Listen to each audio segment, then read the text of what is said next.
வணக்கம், நான் சுபா. நீங்கள் பார்த்து கொண்டிருப்பது வணக்கம் நெதர்லாண்ட்ஸ்.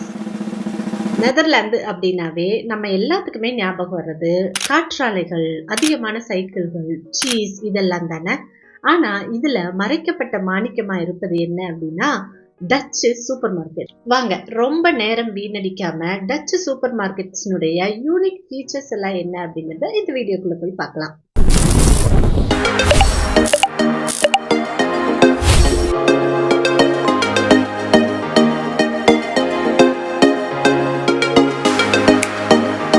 நெதர்லாந்தினுடைய மிதிவண்டி கலாச்சாரத்தை பத்தி நான் முந்தைய வீடியோக்கள்ல சொல்லியிருக்கிறேன். ஒவ்வொரு டச்சு சூப்பர் மார்க்கெட்டும் மிதிவண்டிகளை கொண்டு வந்து நிறுத்துறதுக்கு ஏதுவாத்தான் அமைச்சிருப்பாங்க. நமக்கு தான் வந்து முன்னுரிமைன்னு வைங்களேன். யார் சைக்கிள்ல போறாங்களோ அவங்களுக்கு தான் வந்து முன்னுரிமைங்கிற மாதிரி கடைக்கு முன்னாடியே வந்து நீங்க சைக்கிளை பார்க் பண்ணிக்கலாம். நம்ம கடைக்கு சைக்கிள்ல போயிட்டு சைக்கிள் எங்கடா பார்க் பண்றது, எங்காவது தொலைஞ்சு போயிடுமோ அப்படின்ட்டு யோசிக்காம கடைக்கு முன்னாடி வாசலுக்கு முன்னாடியே வந்து நீங்க சைக்கிள் பார்க் பண்றதுக்கு உங்களுக்கு அதுக்கான அமைப்புகள் எல்லாம் பண்ணி வச்சிருப்பாங்க. அது போக நெதர்லாண்ட்ஸினுடைய சைக்கிள் கலாச்சாரத்தை அறிந்து நிறைய கடைகளுக்கு பக்கத்திலேயே வந்து சைக்கிள்களை பழுது பார்க்கிற கடைகளுமே கூடவே இருக்கும்.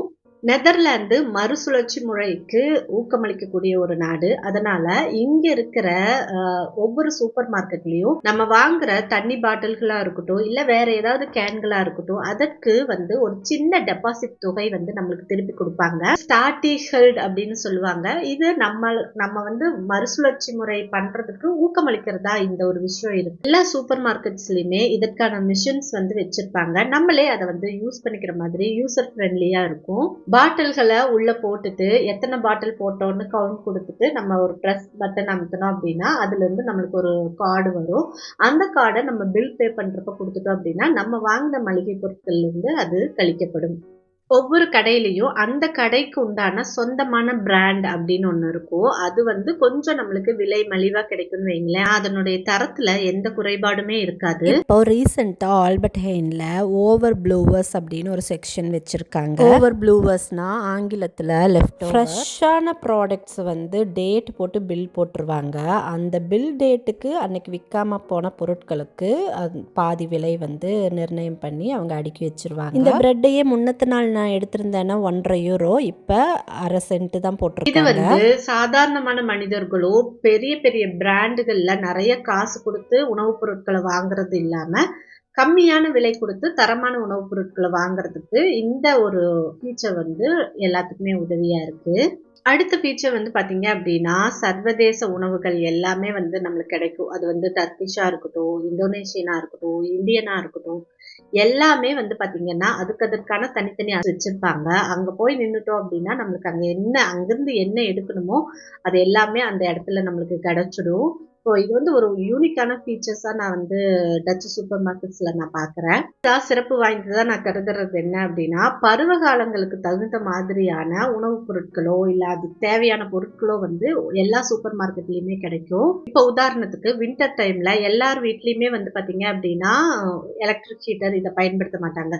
சில பேர் விறகு போட்டு எரிப்பாங்க இல்ல, அதற்கான விறகுகள் அதற்கு தேவையான பொருட்கள் எல்லாமே வந்து வின்டர் டைம்ல ஃபுல்லா ஸ்டாக் பண்ணி வச்சிருவாங்க. இதே வந்து நம்மளுக்கு வந்து சம்மர் வந்துருச்சு அப்படின்னா ஃபுல்லா சன்ஸ்கிரீன் லோஷன் இருக்கும், கிளாஸஸ் இருக்கும், நல்லா வந்து கிட்ஸ் போடுறதுக்கான ஸ்விம் சூட் எல்லாம் இருக்கும். இந்த மாதிரியான பொருட்கள் எல்லாமே வந்து ஸ்டாக் பண்ணிடுவாங்க. அதனால ஒவ்வொரு வெதருக்கு தகுந்த மாதிரியான பொருட்கள் வந்து ஒவ்வொரு முறையும் மாத்தி மாத்தி வச்சுட்டு இருப்பாங்க. இதை வந்து ஒரு சிறப்பம்சமா நான் கருதுறேன். அடுத்த சிறப்பம்சம் வந்து பாத்தீங்க அப்படின்னா உடனடி உணவுகள் வந்து நம்மளுக்கு தாராளமா கிடைக்கும். நம்மளுக்கு ரொம்ப பசிக்குது, வீட்டுக்கு போய் டக்குன்னு செய்யறதுக்கு எதுவுமே இல்லை, ஆனா வந்து ரொம்ப ஓகே அப்படியே பஸ்ஸை விட்டு இறங்கின உடனே நம்மளுக்கு வந்து இங்க இந்தியன் ரெஸ்டாரண்ட்ஸ் இந்த மாதிரி எல்லாம் எதுவும் இருக்காது. சின்ன சின்ன கடைகள் எல்லாம் எதுவும் இருக்காது. ஆனா சூப்பர் மார்க்கெட் இருக்குல்ல, உள்ள போனோம் அப்படின்னா நம்மளுக்கு வந்து கூலர் செக்ஷன்ல நம்மளுக்கு உடனடி உணவுகள் வந்து நிறைய வச்சிருப்பாங்க. நிறைய வெரைட்டி இருக்கும். அதுல இருந்து ஒண்ணு எடுத்துட்டு வந்து வீட்டுல மைக்ரோவேவ் அவன்ல வச்சு சூடு பண்ணி உடனே சாப்பிட்டுக்கலாம். அதுவுமே வந்து இங்க ஒரு நல்ல ஆப்ஷனா வந்து நான் நினைக்கிறேன். இது வந்து வர்ற ஃபாரினர்ஸ் எல்லாருமே பார்த்து வியக்கக்கூடிய ஒன்று, ஆரஞ்சு ஜூஸ் எடுக்கிற மிஷின். இந்த பாட்டிலில் கிட்டத்தட்ட ஒரு 13-15 ஆரஞ்சுகளை பிழிஞ்சு சாறு எடுத்துகிட்டு இருக்கிறோம் அப்படிங்கிறது எவ்வளோ சூப்பராக இருக்குல்ல. சைஸ் வாரியாக பாட்டில்ஸ் எல்லாம் அங்கேயே வச்சுருப்பாங்க. நம்ம பாட்டில் எடுத்து அப்படியே ஃப்ரெஷ் ஆரஞ்சு ஜூஸ் பிடிச்சிக்கலாம். 13 ஆரஞ்சு 14 ஆரஞ்சு. இன்னும் சில கடைகளில் இந்த மாதிரி ரொட்டிகளை கட் பண்ணி கொடுக்குற இயந்திரமும் இருக்குது. இந்த ப்ரெட்டுக்கு பேர் ஸ்டாக் ப்ரோட். இதை வந்து கரெக்டான சைஸில் கட் பண்ணி எவ்வளோ சூப்பராக கொடுத்துருது பாருங்கள். அப்புறமா செல்ஃப் பில்லிங் கவுண்டரில் நம்மளுடைய பில்லை இந்த ஸ்கேனரில் காமிச்சா தான் கேட் ஓப்பன் ஆகும்.